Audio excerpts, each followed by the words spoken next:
नमस्कार दोस्तों, मैं हूं आशुतोष और आप देख रहे हैं माइथो टाइम।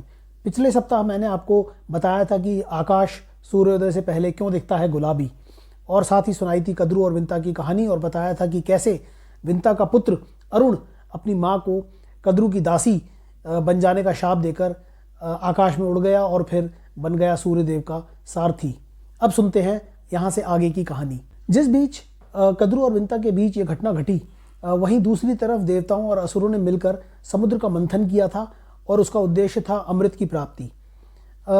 समुद्र से जब अमृत निकला तो उसे देवताओं ने अपने कब्जे में ले लिया और उसे अपने साथ देवलोक ले गए। लेकिन अमृत के अलावा समुद्र मंथन के दौरान और बहुत सारी बहुमूल्य वस्तुएं निकली थी और उनमें एक घोड़ा था जो सिर से लेकर पैर तक पूरी तरह सफ़ेद था।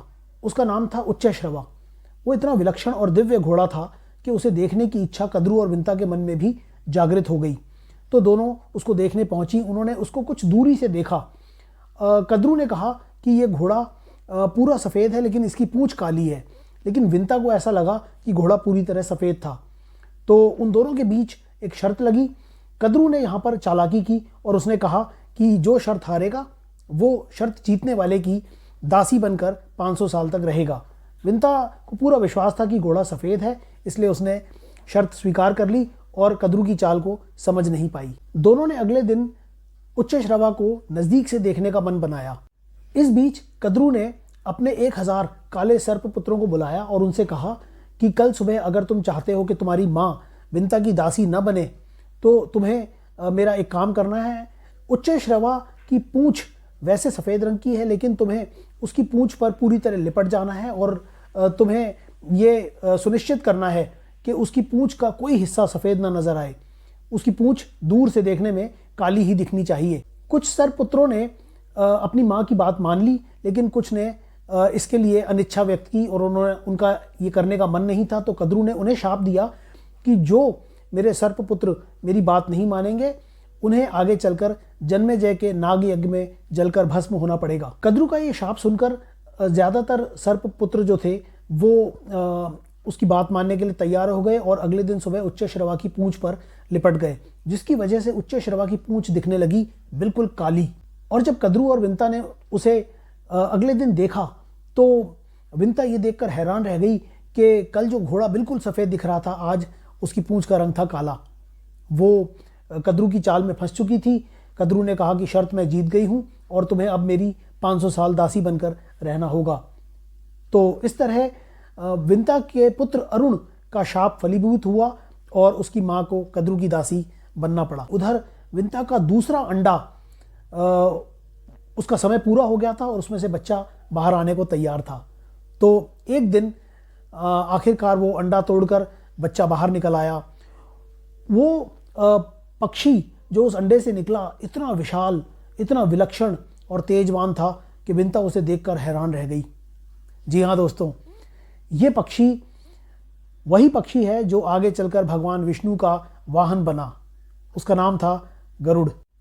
गरुड़ ने अंडे से बाहर निकलकर जब कुछ समय बाद देखा कि उसकी माँ विंता कद्रू की दासी है और बहुत कष्ट में अपना जीवन बिता रही है, तो उसे देखकर बड़ा दुख हुआ। उसने एक दिन कद्रू के सर्प पुत्रों के पास जाकर उनसे विनती की कि तुम कुछ भी करो लेकिन मेरी माँ को अपनी माँ के दासत्व से मुक्ति दिलाओ। तो इस पर कद्रू के सर्प पुत्रों ने धूर्तता की और उन्होंने गरुड़ से कहा कि हम तुम्हारी इस काम में मदद करेंगे और तुम्हारी माँ को इस शाप से, इस दास्ता से मुक्ति दिलाएंगे, लेकिन उसके बदले में तुम्हें कीमत चुकानी पड़ेगी और वो ये कि तुम्हें हमारे लिए देवलोक से अमृत लेकर आना होगा। हम अमृत का पान करना चाहते हैं और अमर हो जाना चाहते हैं।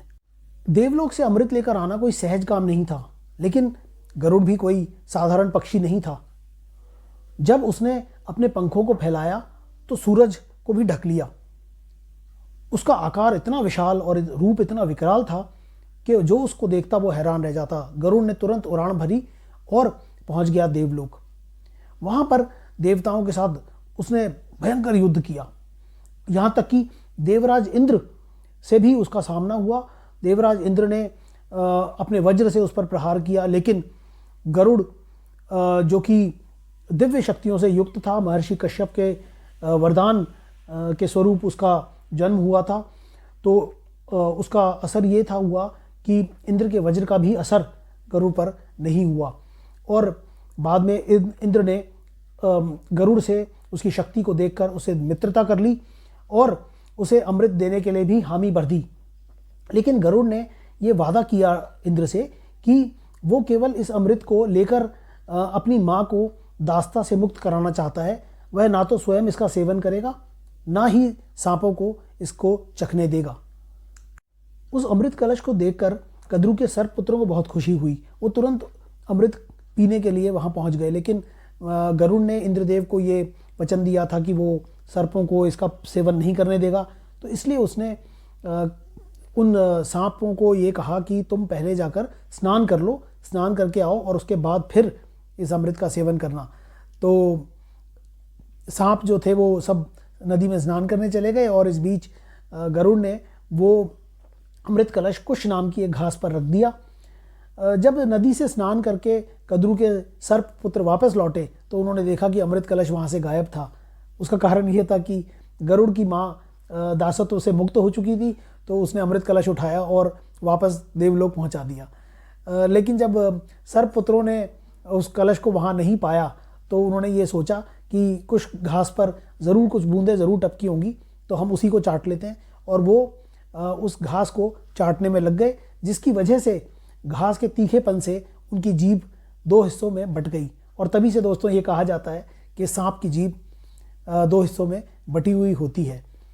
और जब गरुड़ अमृत का वो कलश लेकर देवलोक जा रहे थे तो उन्हें रास्ते में मिले भगवान विष्णु।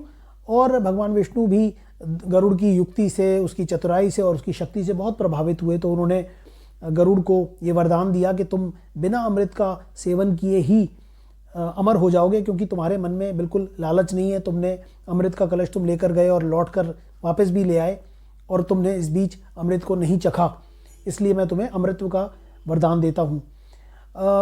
गरुड़ ने ये वरदान पाकर उसको बहुत खुशी हुई और भगवान विष्णु ने उसे अपना वाहन भी बना लिया। और इस तरह बना गरुड़ भगवान विष्णु का वाहन और सांपों की बट गई जीभ और विंता हो गई अपने पुत्र अरुण के शाप से मुक्त। तो दोस्तों, आपको उम्मीद है ये वीडियो पसंद आया होगा। अगर अच्छा लगा तो इसे लाइक करें। ये कहानी दो हिस्सों में पूरी हुई है, तो इसलिए अगर आपने इसका पहला भाग अगर नहीं देखा है तो आपको इसका डिस्क्रिप्शन यहाँ ऊपर अगले लिंक में इसमें मिल जाएगा, आप उसे भी देख सकते हैं। और चैनल अगर अब तक सब्सक्राइब नहीं किया है तो कर लीजिए, बेल नोटिफिकेशन दबा लीजिए ताकि वीडियोस की जानकारी आपको समय से मिलती रहे। और इस तरह की रोचक कहानियाँ, रोचक तथ्य मैं आपके लिए छोटे छोटे वीडियोस के ज़रिए लेकर आता रहूँगा। माइथो टाइम देख रहे हैं आप, आशुतोष के साथ जुड़े रहिए मुझसे। मुलाकात होगी फिर एक नए वीडियो में, क्योंकि पुराणों में छिपा है अनमोल खजाना। धन्यवाद।